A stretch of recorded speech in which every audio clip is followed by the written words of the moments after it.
A Swift Kick in the Ass, episode 65. All big changes start with a swift kick in the ass. Join the journey of lifelong friends, John Curren and Tom Stewart, as they make conventional thought bend over and take a boot to the keister. Warning, listeners may notice a force equal to or greater than needed to get your ass moving. A swift kick in the ass, living life on your terms. Welcome to the show. I'm Tom Stewart. I'm joined with my lifelong childhood friend, John Curren. And today's episode is Busting Your Big Crystal Balls. It's all about uncertainty. Welcome to the show, man. Thanks, Tom. You know, it's, man, we've had some painful show titles, Breaking Your Crystal Balls today. It just sounds painful. As a man, I don't want to break anyone's balls. It was either that or kicking the marbles, but, you know, crystal balls and uncertainty kind of, you know, because uncertainty, really, the definition of it is a situation which involves imperfect or unknown information. So, you know, people say if you had a crystal ball, you could forecast what the future is, but none of us are privy to that.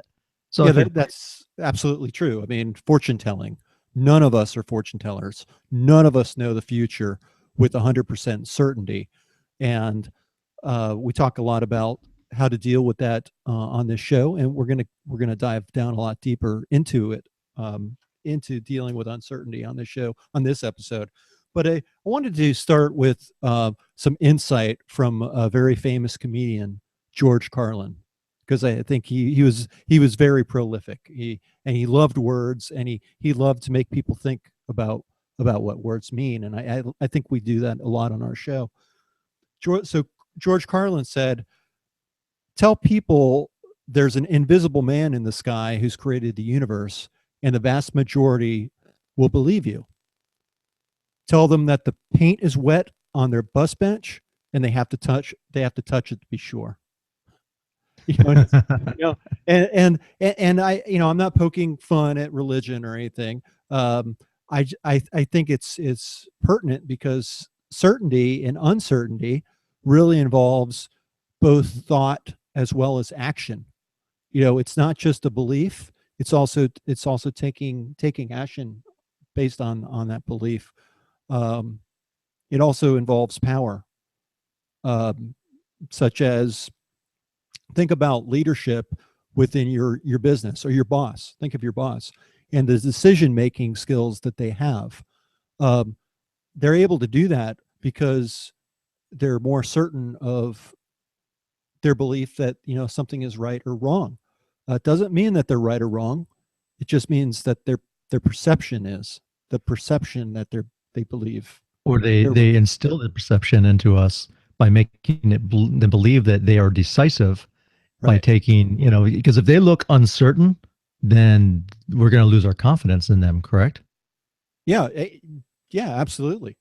So much of it is perception and how people deal with it, and I think that it's a bit misleading because for a lot of people, they look at, you know, they look at what they see, and they don't really look much deeper than that, what they see on the surface.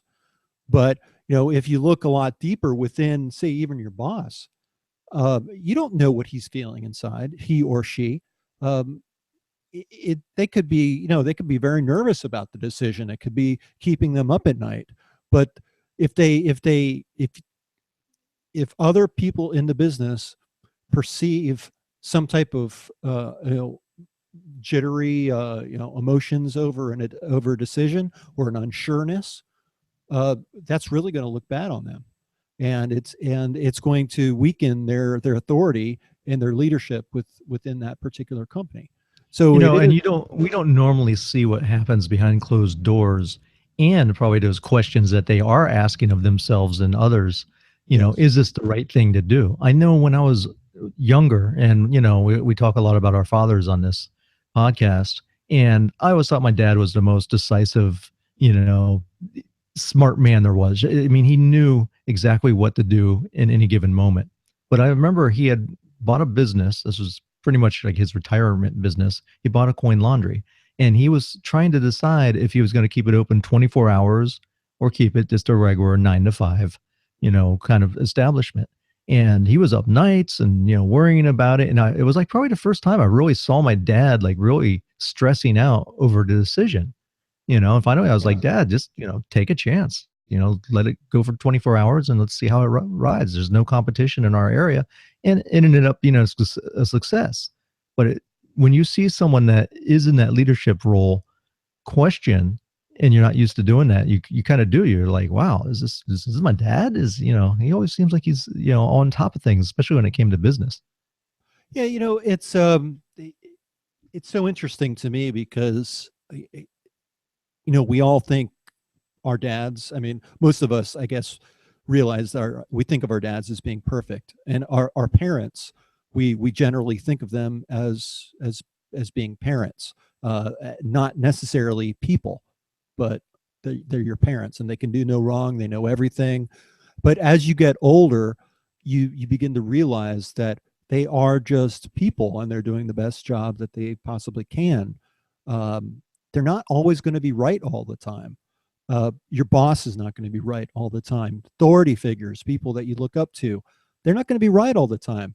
They might, you might not see them as being nervous or putting even a lot of thought into a decision. Maybe it seems kind of instant or spontaneous to you, but you don't know what's going on in their heads, and you don't know their feelings, and you're not in their, you're not in their shoes, in their place. So, how do you know?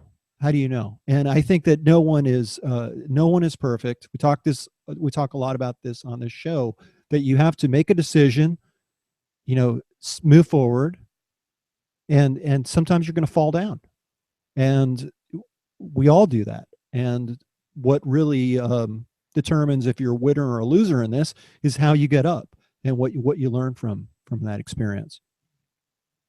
But it's so much of a feeling, I think, too, as much as a feeling of uncertainty or certainty. And I think that kind of reinforces another thing we've been saying on this show, and that is about knowing yourself and using emotions as a tool. If you're feeling uncertain about something, you should be asking yourself why. And are you being a fortune teller? Are you trying to look into some type of crystal ball and tell the future? Because if you are, you need to stop it, because we can't read the future. I, Um, th- I think it's very important to trust your intuition. If your radar is going off about something, to ask yourself that question, why? Why am I feeling this way? And see if there's any true valid reason that you're feeling these emotions.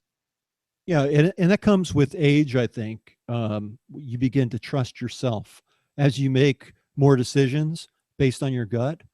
I mean, I trust my gut, and with my gut decisions, my gut feelings, and all these other things dealing with my gut, you'd think I'd have a six pack, because I work, I try to work my gut as much as I can, but no six pack Yeah, for I've been working my Johnny. gut real good.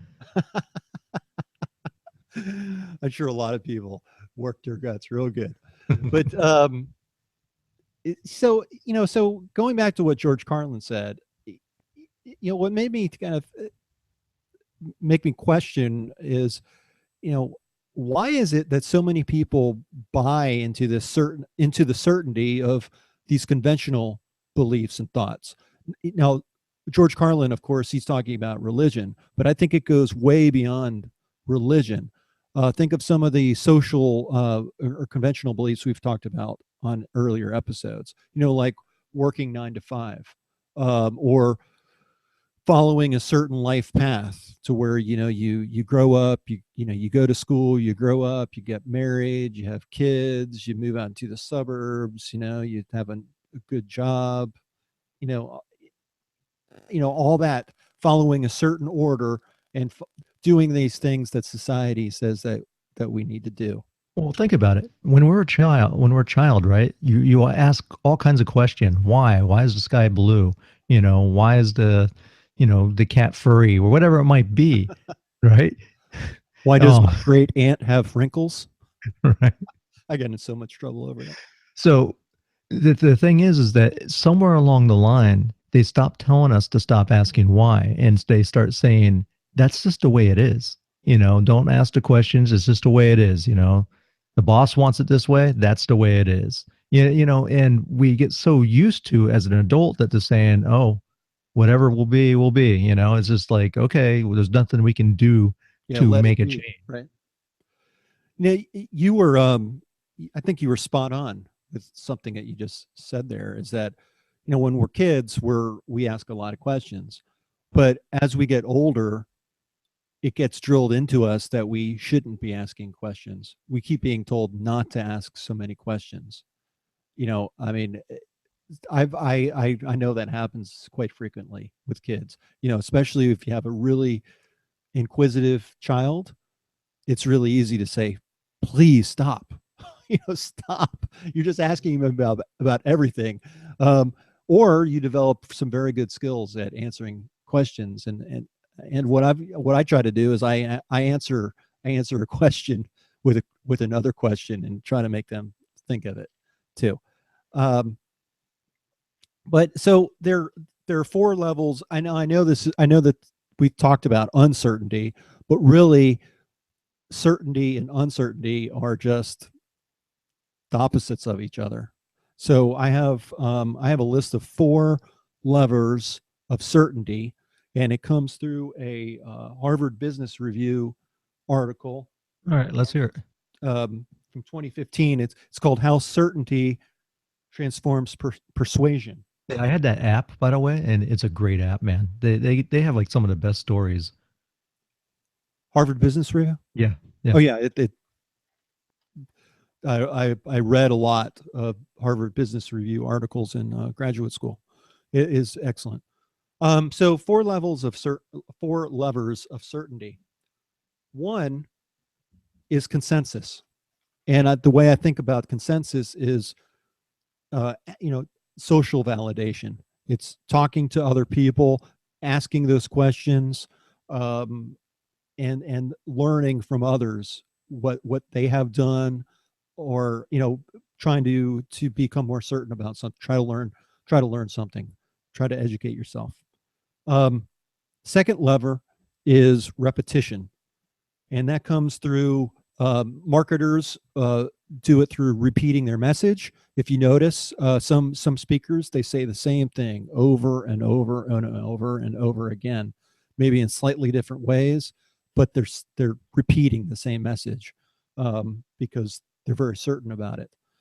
Um, and I know that you'll relate to repetition as well, Tom, because of practice. Practice is a you know is a lever, or it's a Bruce Lee used to say, "I don't fear the man that has 20,000 different techniques. I fear the man that's practiced one kick 20,000 times."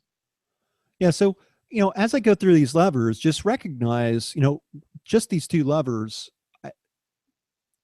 they can work for you or they can work against you. Such as, if you're, in high school band, we had a high school band director, Mr. Parsons, and Mr. Parsons used to tell us all the time, he said, practice does not make perfect.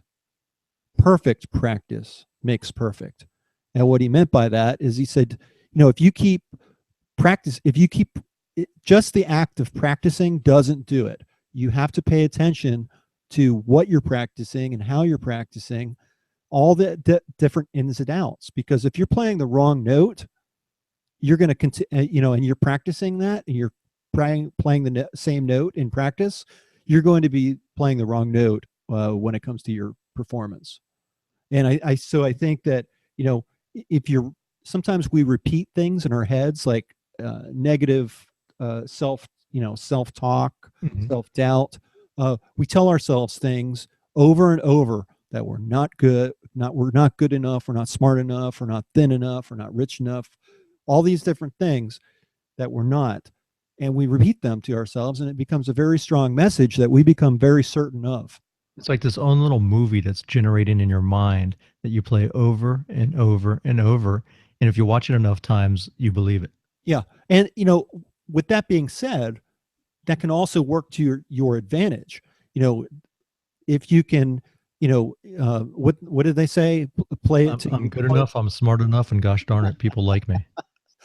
Yeah, that was going to Stewart Smiley, but I get, but it's absolutely true though. If you stand in front of the mirror and you keep telling yourself and giving yourself positive reinforcement, you will, as long as you keep doing that, you will you will make changes. You will feel better, but you will know that you are worthy. um, Same thing with consensus and social validation. We generally tend to hang around people that are think a lot alike us. So uh, you're going to be getting if you're getting validation from a certain type of person. But so you should try to expand that social validation. People outside of your social group, maybe people that don't necessarily share the same thoughts and ideals. You can learn from. And we've talked about that. We have past episodes talking about hanging with your homies and how the people that are around you actually influence who you become. And, how you have different friends like when you're in childhood, and then you have different friends when you're in high school and in college. And then when you get married and you associate and you kind of, some people get stuck. I've seen a lot of people get stuck back in that high school time where they hang around people that might not make the best decisions in life, and they never progress. And it is constantly in this cycle of, losing jobs and bad relationships and just bad stuff because they associate with people that are not helping them and promoting them. Yeah, we talked about this too in the laws of power, dealing with toxic people. And there are people who have chronically bad luck. It's like they bring bad luck upon themselves, and you can't help these people. They are the only people who can help themselves. And if they're dragging you down, that's not a good thing. And it's one thing to be helpful to people, but you can't let yourself be drowned in the process. It's like Ziggy and Eeyore, right? Ziggy, the Ooh. cartoon Yeah, character, yeah, everything was always and Charlie Brown, nothing goes their way. And Eeyore was always complaining, which is another yeah, he toxic was a kind of downer, person to wasn't be he? around. Eeyore was kind of a downer. Yeah. Oh no. I've known Um, s- I've known some Eeyores. so the third lever is ease. And if you think about this, the more if I ask you what your favorite drink is, you could probably just tell me just off the top of your head, not give it much thought, right? I mean, there was a time Well, in your life I when, gave up my favorite drink. It was Diet well, Coke, but see, after that's years why of you're of hesitant, right? consuming it, I gave it up. Now it's water, cold Okay, water. but I could tell you were hesitant when you said that, and Yeah, and that's I don't because know you if were you're referring thinking to a Diet drink Coke. or if you're talking about a beer. I used to like No, I Sam mean Adams. just you know, the more the more easily something comes to mind, the more certain you are of it. So if someone asks you if you like a certain food, generally you can say yes or no within like a split second. But if you Chinese food. I remember back when we first started the show, we used to ask ourselves, well, what's the show about? And it wasn't very easy, was No, it? no, we Because really had a hard time defining it. yeah, because we weren't certain about what we wanted to do, and we talk about such broad topics. It wasn't very easy to really filter that down and define it in a very specific way. Um, Glad we got over that. And then the fourth, is defense. And that is if you believe in something so much that you're willing to fight for it, you're willing to defend it, that should be a pretty good indication of that you're certain about how you feel, or uncertain. Um, but those are the four levers. And as I mentioned, it comes through a Harvard Business Review article that was written back in 2015. Here's some other tips, John, that just like I was just thinking about it and I was reviewing some of my, I was doing some of my own show prep, but nothing specific. But I in the clarity, it was coming that it was, you wanted to really decide if there really is a decision to be made. Sometimes Yeah. people feel uncertain about something and there's really nothing there, you know? So you got to clearly identify what decision to be made and maybe investigate to the best of your ability and then surrender whatever comes your way. So, if you decide to leave your job, my wife here recently had an option to go to another career. And, it was better pay. And she ended up making the leap, but it was agony for her for a while trying to decide, I'm comfortable. I'm making a good salary. And, but the thing is I don't know how stable this job is. There's no certainty, right? And Right. this other job might make me, work extra hours at night or what have you, but she had faith and she took the leap and better things came to her because of doing that. Yes. Yeah. I can remember back when I was back in my younger years and I was trying to figure things out. I what I did is I did, I guess, I'm going to sound really nerdy here, but if you listen to this show, I'm nerdy, so I guess I'll just be proud of it. But I used to do a SWOT analysis: strength, weakness, opportunity, and threat. And basically, if I was uncertain about like a decision to make, or uncertain which way to head, what I would do is I would outline different situations. I would think of different situations that could occur. Um, like for instance, if you're dealing with your job, um, you have some options here. You could stay with the devil that or you could go somewhere else and do something different. And there are strengths, weaknesses, opportunities, and threats involved in any decision. So what I would do is I would just list it out. Okay, what's so good about staying in my current job? Okay, what's so great about doing something new? You know, um, you could do it in any order that you really want.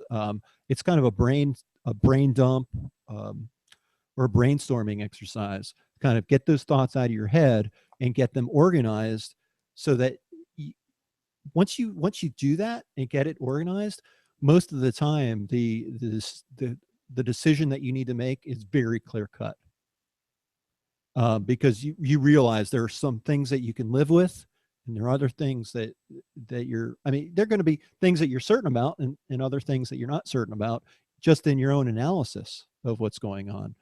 um, Uncertainty, it really comes down to many decisions that we make in our life, right? I mean, some of the common ones, like we've talked about, is job or career path. Also, whether I should leave a relationship or stay in a relationship. right. Should we have children? That's a big what if for a lot of people. Even making a purchase, should I buy a new car or a used car? And the SWOT analysis that John's talking about can help you lay down the foundation to at least get that out of your head onto paper and do something constructive with it. John, when I was in the Air Force, I went through this, and same thing when I was talking about my wife getting a new job. I had a career path to choose. I had done my 4 years and it was Right. time to reenlist. And I was tempted with a heavy bonus because they had invested a lot of money into my training and they didn't want to lose that. But at the same time, I had done radio before I went into the Air Force, and I did radio on the side when I was there. But I really felt a calling to be creative again. And I wanted to take a chance and go back to that. And I remember sitting and I was finishing up school while I was in the Air Force, and we covered Robert Frost's "The Road That's Taken," right? Hmm. And the poem, and the main thing was two roads diverged in a road, and I took the one less traveled by, and that has made all the difference. And that I think was my define. That was my SWOT analysis. That was, you know what? I'm going to take something different because the Air Force was straight and narrow. I could see where I was going to go, probably even have an idea of when I was getting promoted, how much money I was going to make at a certain time. I could do 20 years, retire. It was kind of a safe route, even though it was a dangerous job and an honorable one, but it wasn't, I didn't feel it was really me. I'd signed Yeah. up, I served my country, and I did the right thing. But as far as making a career out of it, I wasn't so sure. I had a 3-year-old girl that I barely saw because I was gone on my plane all the time, and I was just like, you know what? I want to follow, I only get one life. I want to follow what is important to me. And I did. I went into radio, and I've worked in radio for 25 years now, that including some of the time that I was in the Air Force. But and I'm happy, and it's leading me down different paths. And even now, I still ask, is this where I want to go? And it's Right. taken me into TV and some other opportunities that are heading this way. But that one poem was the one that made me change my mind about everything. Yeah.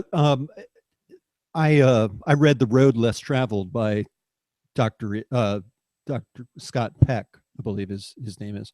A great, fantastic book, and that was one of the first books I read when I got involved in self help, and it was a life changing book for me. And I'm sure that a lot of it was based on the Robert Frost poem.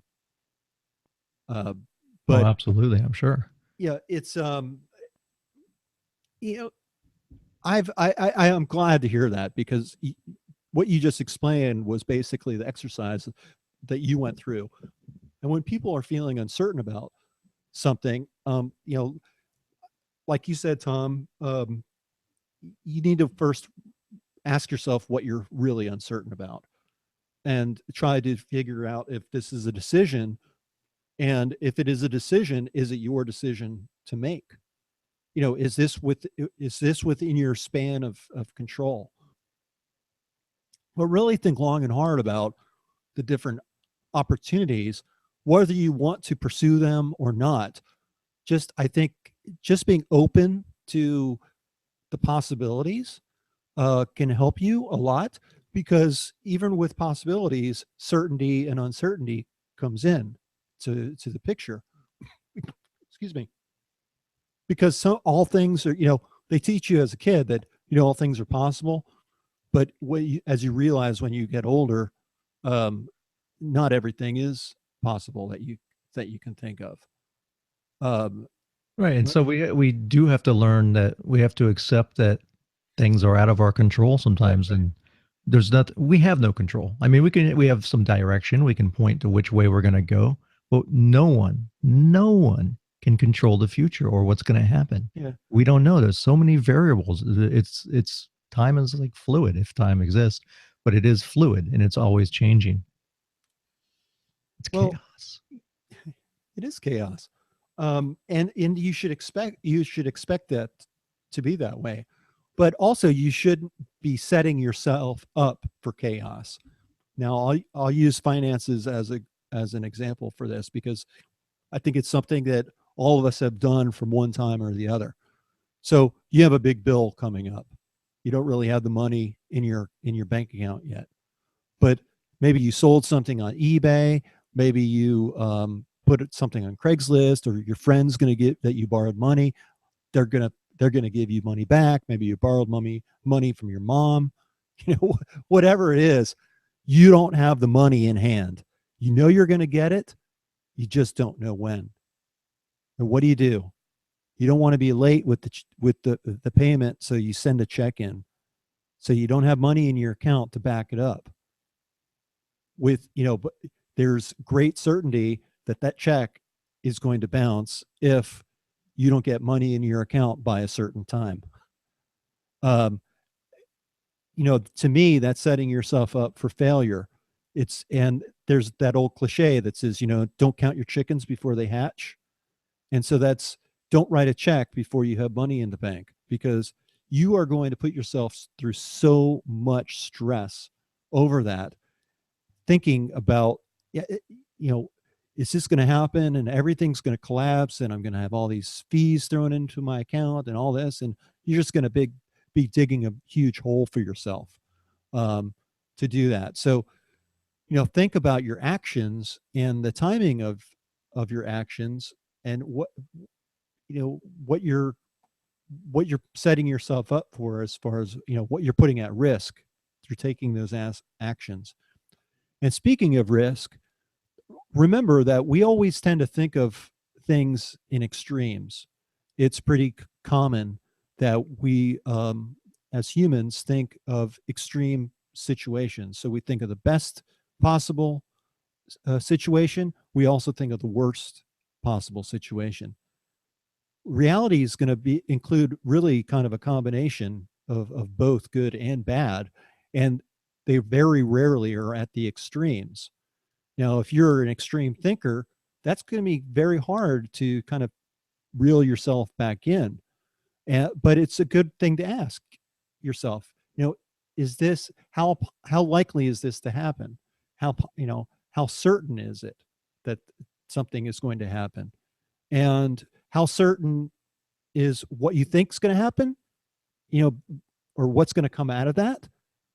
How possible is that? I mean, the world is just full of uncertainties and questions. It's full of questions that you can ask yourself as well as ask others, even if you get to a point of they say, stop asking questions. So here's another tidbit on uncertainty. Sometimes it's not always about making a decision. Sometimes here's something that happened to me last week, John. Okay. And I haven't even talked to you about this. So my mom had decided to get a new cat, right? Okay. She had just put to sleep her cat that she had for 16 years not long ago. She's real lonely. But before she got her cat, she wanted to clean the carpets. So, it was a nice fresh start for the new cat. Right. So she hired a company to come in and clean Something the, to the piss on. carpets. What's that? Some new fresh carpet for the cat to piss on. Yeah, exactly. So it didn't come in and like pee where the other one was peeing. So, and it probably, I don't know how, if carpet cleaning can even get rid of that for cats, but anyway, so she had her carpets cleaned, and but she thinks that the people, she's uncertain. Well, she says she's certain, that the guys that cleaned her carpet also stole $300 from her. Oh She man. had some cash in a drawer that was right where they were cleaning. It was in a common area, and it was some money I'd given her for picking up my son from school and bringing him back and forth and watching him, and for gas money. And Okay. so she had put it in a drawer. She had cash, because I used to just give her checks, but she said she doesn't want to, have to go to the bank. So I was, all right, I'll give you cash. So she called me like at midnight. She was like, Tom, did you borrow money? I'm like, no. And she's like, I'm missing my money. Right. And I'm saying, what? So I'm like, Mom, just, double check out the drawers. Maybe it fell behind, maybe, whatever. Yeah. Right. I don't think anyone has taken your money, because she was first thing thinking only people that have been in my Of house are course. these two guys, these two carpet cleaners. So she checks. She stays up like 3:30 in the morning, takes out everything in her drawers, opens up. She can't find it. Now I'm uncertain if she had the money there to begin with. Maybe Right. mom's getting up there. Maybe she put it somewhere else and forgot. But in her mind, she's certain she had it there. And she also said that she was sitting there as one of the guys kept on talking to her and telling her to sit down and relax, and her back was turned to the living room where this guy was working. Right.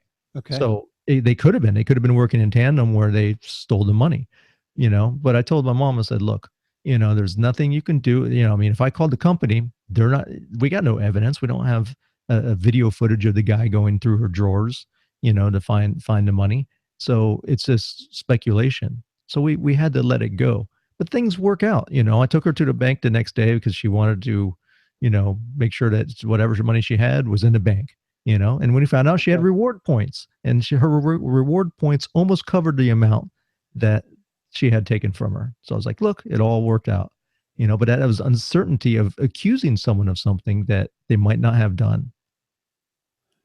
Yeah, and remember, this is uncertainty is not only the actions that you take, but what you think. And we, that's what prejudice is, isn't it? It's It's fear. yeah, it's jumping to conclusions, but not really knowing all the facts. Um, but I understand what you're saying about what your mom was going through. I go through the same thing with my mom too, and she does not like having people come in the house, and she's always been like that. And for some reason, that kind of stuff always happens to her. And sometimes she'll find it later. It'll Yeah. pop. Now I hope that's the case. But then again, I do live in South Florida, Yeah, and no, I do not rule out that at one at all. yeah, no, no, and I hear about those things too from my mom about all the, you know, the criminal activity In fact, Miami down we there. just got voted the worst city to live in the United States, which I don't know if it's actually the worst, but they're based on I guess poverty and prices of houses and traffic and so forth. Tropical It's drink on it, prices of tropical drinks. yeah. It's such a, I mean, there's so many wealthy people and then there's so many poor people. Yeah, So it's hard to balance out and see whether that's, the worst place to live in America. Obviously, yeah, the crime is really bad. But we have beautiful beaches. that's true. Um, okay, so I think I've How covered. about how about taking accountability for when you do make a decision, John? We speak a lot about accountability. Well, that's true. When you make a decision, you have to be accountable for your actions, and you know that's I guess that's built into the equation, for making any type of decision, recognizing that you can make a mistake, and that you have to stand up. You might get knocked down, but you have to pick yourself back up, dust yourself off, and keep moving forward, learning from that experience. Probably the one other thing, at least I have to say, is just as I was you telling you that story about making assumptions. Same thing. If you have like bad things, your car's breaking down, you owe money, everything bad is happening. It seems like it's happening to you. You have a cloud that's following you, and I know you've talked about there's some people like that, but Yeah. really the universe, it's not conspiring against you. It's coincidence, and because there's also times you don't notice it when all the good things are happening. You're just kind of like, yeah, yeah, everything's cool, but you tend to notice when things are bad and multiple things compound on top of each other. You think that someone has it out for you. It's not. It's just life. It's just the way it Well, is. y- See, you there's know, it's just the way it is, quote. it's interesting that you say that. I always think back about, one of those low time in my life where I was getting over mono and everything in the house was starting to break. The my daughter set the microwave on fire and my dishwasher wasn't working, and then all of a sudden my refrigerator wasn't working, and it did seem like the world was conspiring against me, and I couldn't do anything wrong. It does deal with certainty because the way we deal with the world, we have certain ways that we act, we have certain ways that we think, certain ways, certain things that we do, and why that why those event why you all those bad things that happens throw you so hard is because you can no longer depend on what you thought was certain before.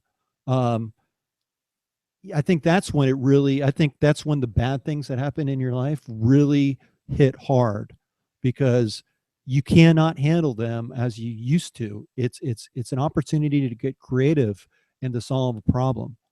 um the reason why it was so upsetting to me is when all these things were breaking down, I had no money whatsoever to take care of problems, and I was used to throwing money at problems. Oh, the refrigerators is it's broken. Well, it's old, it needs to be replaced. I just go out and buy a new refrigerator, I buy a new microwave, I throw money at the problem to solve the problem. And you can't, I learned that you can't do that. You can't solve all of your problems with money, and I had to get creative, and I learned a great deal from that. I learned to start asking questions and um, finding other paths that I could take through getting those questions answered. Just doing some research on your own, um, and then also making decisions too, as far as just some things you just got to let it go. Yeah, Um, I definitely believed in letting go. I mean, if you look at like if you're like a Buddhist, you would not hold on. You'd live in the present moment, and you would not attach yourself to the uncertainty. You would accept it. You'd almost be like, The world would be really boring, John, if we knew our full story. If it was like Oh, yeah. Star Wars and we knew we were going to blow up the Death Star and, kill our evil father and right before right after we redeem him, it would be very boring. That uncertainty is what gives us excitement and what creates life and wonder. I mean, it's a good thing to feel that Yeah. way. But if you're scared, if you let the fear overwhelm you, have faith. Faith, whether it's your invisible man in the sky, God, or whoever it might be, that to help you through, or faith even in yourself and what you're doing and why you're doing what you do, and have a faith. Don't let the devil whisper in your ear and make you doubt yourself, because that is what will cause you to be uncertain. That will cause you to have fear and anxiety, and it's just a downhill slope from there, man. Yeah, it is a lot about your mindset and what you believe. If you're certain that you're going to succeed, you're going to keep pushing and keep pushing and keep doing whatever you have to do to make that happen. If you're not certain of yourself, not certain of what you're doing or where you're headed, you're going to be flip-flopping around. Um, y- I love the Beatles and I love the song "Let It Be." And I understand what you were just saying too about Buddhists and different philosophies of life, basically about, oh, don't worry about it, let it be. But if you're trying to change your life, you're going to piss some people off. You're going to change. You could do things that you're kind of poking the sleeping bear. You are going to cause problems for yourself. Uh, and that is part of your journey, that you have to learn how to handle those challenges, and you're trying to push yourself forward and kind of change things for yourself. That's just the opposite to me of letting it be. um, I think there are times to let it be, and those are the times where you have very little control over the decision, or that decision is not yours to make. um, those things you need to be able to let go and let it be. So it is really an art form to figure that out sometimes, and know when to not let it be. You And keep must choose wisely. Yes. Isn't that Dos Equis beer? Is that the guy with the deep voice and talks about choosing your beer? The most interesting Yeah. man in the world. Yes. I didn't he like leave and go off to Mars on his last adventure I don't know. or something? I think they're not using him anymore. I think they're done with that campaign. But it was a great campaign. His contract options were not interesting enough, I guess, to keep him. That I think it about wraps it up, John. Do you have anything else to say? No, no. I'm certain that we've wrapped this up. Thanks for listening. I'm Tom Stewart, joined with John Curren, and check us out at swiftkickingtheass.com. Make sure you sign up for our membership site. There you'll get free courses, all kinds of goodies that we'll throw in there in the future. We are adding to that. There's some courses, there's some books, there's John's simple spending plan. And We also have the SWOT tool. yeah, the SWOT analysis is in there, so you can be certain you can take care of your problems. Thanks for listening. Thanks Peace. for listening. Talk to you later.